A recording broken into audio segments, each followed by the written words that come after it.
if our nation has destroyed everything in their path? If the world is gonna have any chance, it's gonna need Aang.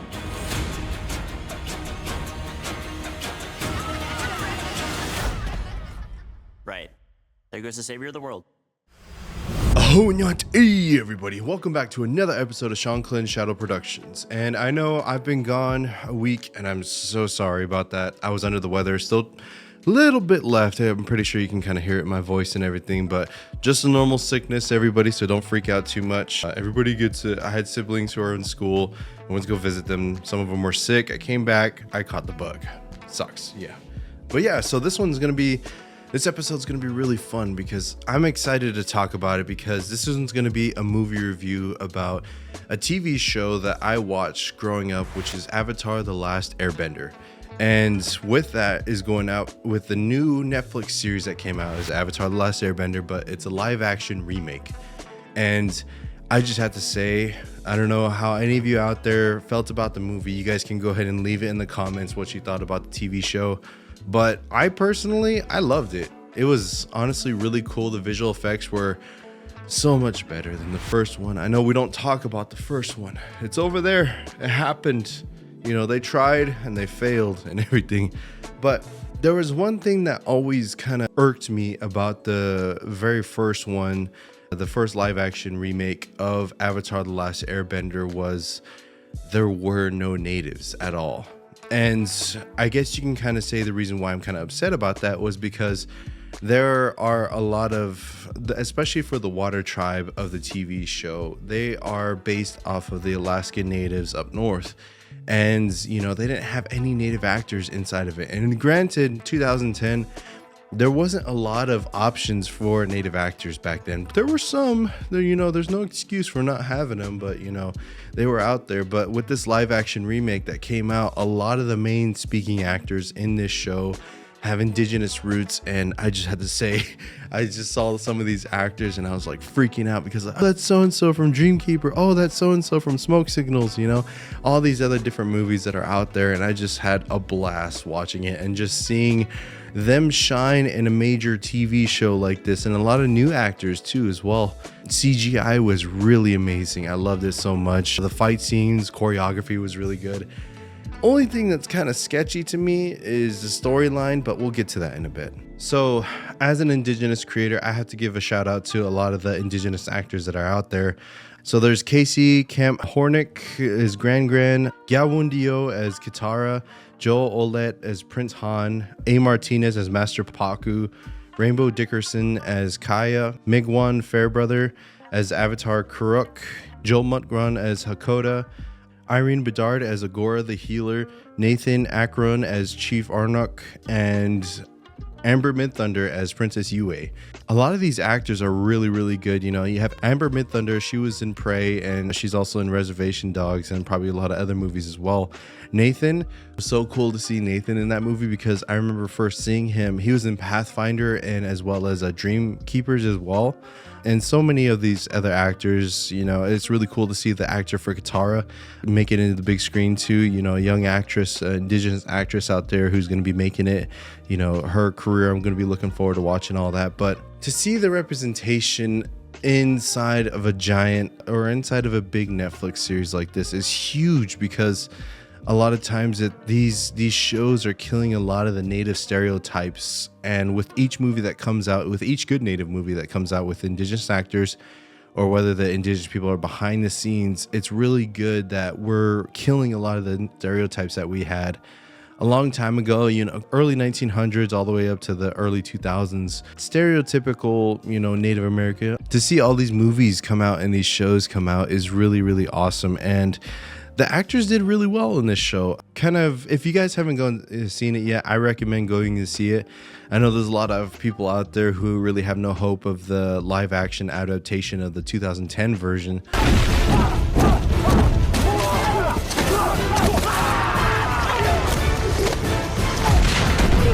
But I think they did really good, and a lot of the scenes and story that they did throughout the whole show lined up with a lot of exactly what happened in the anime. And yeah, there's some character differences and everything, and I know there's a lot of questions about actors and actresses that were chosen for the characters for the live action adaptation.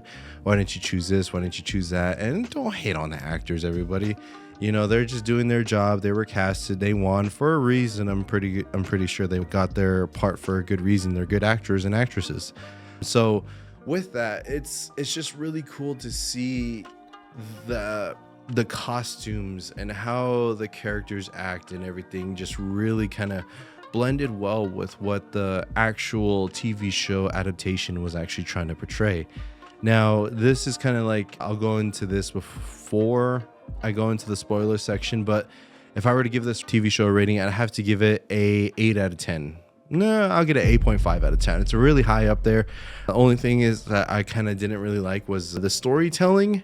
There were some parts and everything that were kind of off every now and then, but you know, I guess they're trying to remove a lot of the filler that animes or animation TV shows, animes, whatever, they tend to have a lot of filler episodes, and they just kind of cut that down to the core meat and just added them into the story.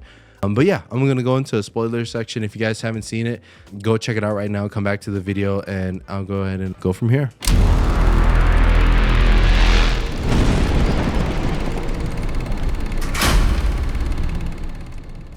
Oh, welcome to the spoiler section of the Avatar: The Last Airbender Netflix series review. So now let's go ahead and get this out of the way. A lot of times with the storyline in the very beginning, I was kind of sketched out because in the beginning, there's a lot of people that were talking that Aang can fly and everything. Is just like all those other scenes of him falling and all this other stuff. Later on in the TV show, it's like, why don't you just fly? Or anything like that. And yeah, that's one of the things that kind of knocked it down this series. Is like the very first episode, he was just kind of gliding or falling with style. But later on in the episodes, you see him get attacked by Zuko, you know, in the Southern Water Tribe, and he's falling uncontrollably. It's just like, dude, why don't you just airbend and just glide down nicely, you know? But I digress. But yeah, so there's that. And this is where it kind of got a little bit different as far as for what happened in the anime compared to what happened in the live action TV series. Was you never got to see the attack on the air nomads as far as for their extinction or anything like that. But the show starts off with, you know, Aang is told he's going to be the Avatar. You know, he gets upset, you know, he freaks out. So he goes with Appa to go kind of, you know, just take a flight. You know, I don't know how far he went. Apparently he went pretty far, but while he was gone, you know, he got stuck. That's where he gets stuck into the hurricane. You know, the storm, you know, engulfs him. He activates the Avatar state and goes into a frozen ball. And, you know, the air nomads, they get attacked by the Fire Nation. It was like, okay, well, we didn't get to see this in the anime, so I guess it's pretty cool. You know, you got to see firsthand how the visual effects are for the, you know, the air bending and the fire bending and everything. And then just kind of how like gruesome they wanted to go with this, you know, because you actually see people get burned alive, like not in detail, but you know, in the anime they never really showed that actual people dying in the show, which is pretty crazy. And he ends up waking up, ends up meeting Katara and Sokka in the Southern Water Tribe, and they end up making their way over toward back to where he was from with the Southern Air, or the air nomads. And when he was there, this is something that kind of really hit me differently, or kind of irked me a little bit, was because while they're at the Southern Water Tribe, the people told him that his people, the air nomads, were massacred and killed off. And they told him that in the Southern Air Tribe. But before, he didn't know that. So it led up to the surprise of when he returned home, you know, in the anime, he didn't know everybody was dead. He's like, where's everybody? Where's everybody? And you know, Katara and Sokka end up seeing, you know, some remnants of a Fire Nation helmets of a battlefield that happened. So, you know, he ends up going but he already saw that. He already knew about it when he got there. And then he wasn't until he saw Monk Gyatso that he turned on his Avatar state. And, you know, he was really upset about the whole thing. And I think it would have hit a little bit harder if he didn't know and just kind of like follow the anime series like that. But, you know, it still came out pretty good. You know, their adventures of trying to see where he needs to go as far as for trying to find himself as an avatar, what he's trying to do. And one thing I always kept trying to remind myself is a lot of these actors and everything, or at least the characters in the show, they're all kids. You know, the Avatar is 12 years old. You know, people are saying like, why is he struggling with this? Why is he having a hard time accepting that he's going to be the Avatar? Why doesn't he just go and do it? It's like, dude, he's 12 years old. You know, he has to go and, you know, learn all these 4 elements and essentially go to war. When I was 12 years old, I never had any of those expectations or anything like that, you know. So, you know, as a kid, you just want to have fun and play. But, you know, all seriousness had to come about for him to be able to learn all these ways. So, you know, they end up making their way to Kyoshi Island. You know, that was really cool. You know, a lot of this stuff really lined up with a lot of the anime and everything, as far as for, you know, the storytelling, the costume design, you know, the conversations that they had to a lot of times were really on point. So they end up making their way to Omashu because Aang is trying to reconnect with a lot of his old friends from 100 years ago. So he ends up going over there, and it's changed in his eyes because the war has kind of come and changed a lot of the people's mindsets as far as for safety and everything that's kind of going on. So they go to Omashu, where he tries to meet up with his old friend Bumi, and just so happens that he ends up becoming the king of Omashu. So that's where he meets him, and this is where it kind of tapers off and gets a little bit different from the show, because Bumi doesn't let him know that he's Bumi. You know, he in the anime, he put Aang through a lot of trials to try to figure out, you know, a fun way for Bumi to show him like, okay, I'm Bumi, you know, you don't recognize me and everything. I'm your friend from a long time ago. So in the show, he shows him straight out and just kind of messes with him the whole time. But Aang ends up reminding him a lot of his ideologies of when he was a child and everything. And so one thing that was really, really cool was he ends up getting arrested. And this is where the storyline gets a little bit different, was because a lot of the side stories and filler episodes that happens in the show kind of gets blended together. You know, this is where you see the mechanic and his son, who Aang thought was an airbender. They were at a air temple, and they were over there living in there. They were using a lot of the air temple stuff, and they were building things. But in the Netflix series, they're inside Omashu. And that right there was like, okay, you know, like that's a little bit different, but I guess it makes sense. You know, the mechanic was secretly working for the Fire Nation, building them the hot air balloons and everything. So when it comes to that stuff, I was like, okay, well, it doesn't really make sense, but all right. And then that's when you see Jet come in too as well. And my sisters love this guy. You know, they're like, oh my God, you know, Jet's so handsome and everything. But in my mind, I was like, with that hairstyle and everything later on in the series, he could have made a good Zuko, you know, but we'll see how that goes and everything. But that's how I was saying, is when Aang ends up getting arrested, he gets arrested with Uncle Iroh, and he ends up going into the dungeon. So Sokka and Katara have to find a secret passage to be able to go break him out. So this is the famous secret tunnel scene. So there's secret tunnels that lead into Omashu that kind of go into the dungeons and everything. And when they go into this entrance of the tunnel, there's a band that's playing there and everything. And I have to say, this right here alone got this TV show really, really high up there in my scale just for this scene. Secret tunnel through the mountains. Secret tunnel. Yeah. So, you know, having those in there, and for them to be able to navigate their way into the tunnels with the power of sibling love. In the anime, it was Aang and Katara. You know, their love for each other ended up showing the light and the way to where they needed to go. But in this one, it was sibling love, and I guess that works out too. Love is love. You know, it comes in all shapes and forms and everything, but not romantically, but family love, I guess. Yeah. So after this, King Bumi ends up letting him go, and this is when, you know, Aang and Bumi go on those transporter rock sled things, and they end up falling and crashing, and that's when they run into the guy with my cabbages, you know. My cabbages!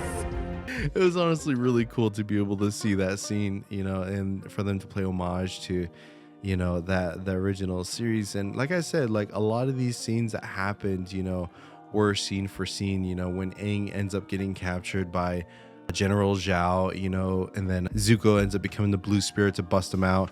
And I remember when he took Aang hostage and he was pulling him out of the prison, I was just like, he's gonna get shot with an arrow, and then Aang's gonna end up pulling the mask off and he's gonna find that he's Zuko. So they did that, and I was like, oh, okay, cool, you know, this is playing out exactly like how the anime is, you know. So they end up making their way to the Northern Water Tribe, and the same old thing, you know, everything is working out the same as far as for the anime goes. And this is where you see a lot of the native actors again. You know, you see Nathaniel playing the chief of the Northern Water Tribe. You know, you have like A. Martinez, you know, you see Amber Midthunder and all these other actors and actresses, you know, kind of coming together and playing the parts really well. And I'm pretty sure there's other native actors that were extras in the background. So shout out to you guys and everything. You guys did a really good job. You know, the water bending and everything as far as for the training, the storyline, everything was just so awesome. You know, the motivations of General Zhao just really wanting power and just going above and beyond, you know, messing with the spirit world, you know, General Iroh coming to stop him, and Aang, in a sense, you know, becomes a vengeful spirit and then essentially wipes out the Fire Nation from the Northern Water Tribe. So that right there, after he goes and defeats the Fire Nation of the Northern Water Tribe, that's where this season ends for Avatar: The Last Airbender. And you know, and then there's also a whole episode about the spirit world and everything too, where that one was honestly really fun too, because you get to see, you know, Aang, Sokka, and Katara all go into the spirit world, and then that's where you meet the face dealer, and then Avatar Roku, you get to see him in there too as well. So it was just, honestly, I'm just geeking out. It was so cool to be able to see all that stuff. And then I feel like the side quests all blended together really well. So what's coming up in the next seasons? Obviously, you know, they have to end up going to Ba Sing Se. And along their travels, along their way, they have to end up meeting Toph.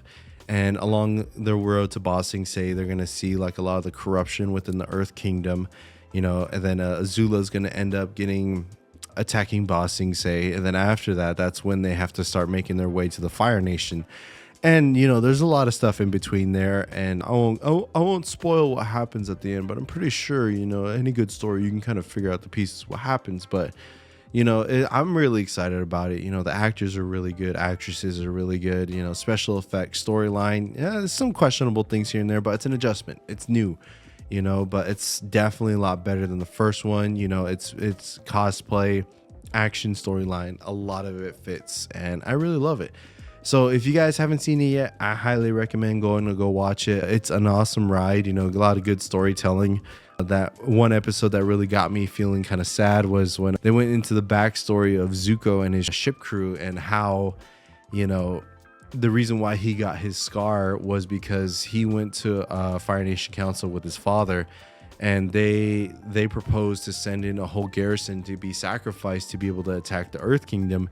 Zuko stood up. He's like, you can't be sacrificing these guys. So he was challenged to an Agni Kai by his father, and he told him that, like, well, you're too soft to be living here, so you're banished from their homelands until you find the Avatar. And since you love that garrison that we were going to sacrifice, they're going to become your crew.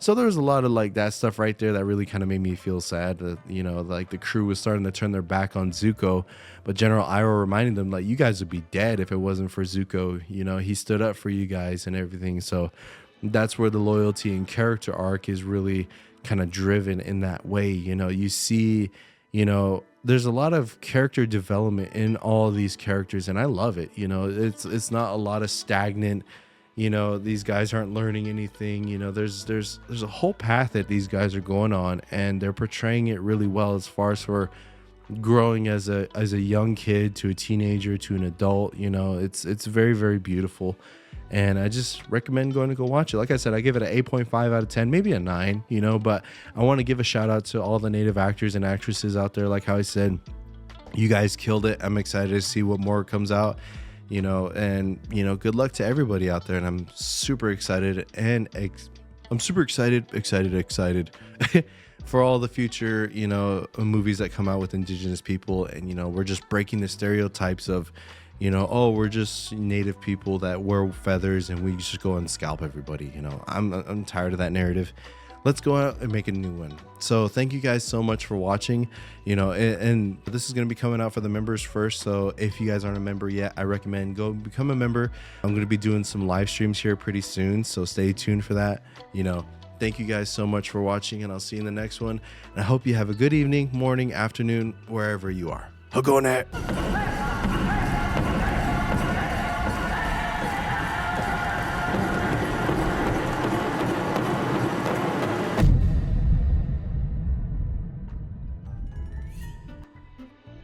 It's been a while.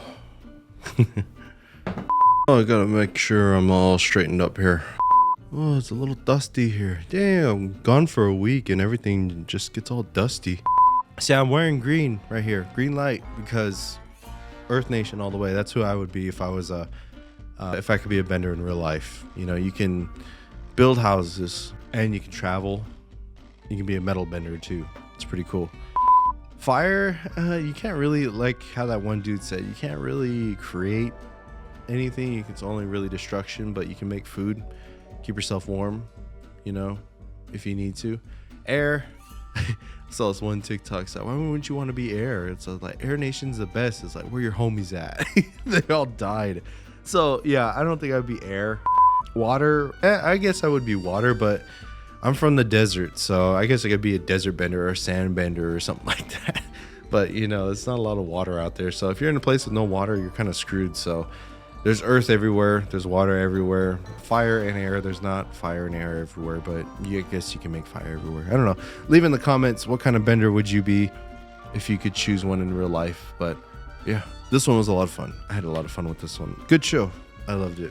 Just some more movie reviews coming out here pretty soon, plus some more spiritual stuff too. So stay tuned, everybody.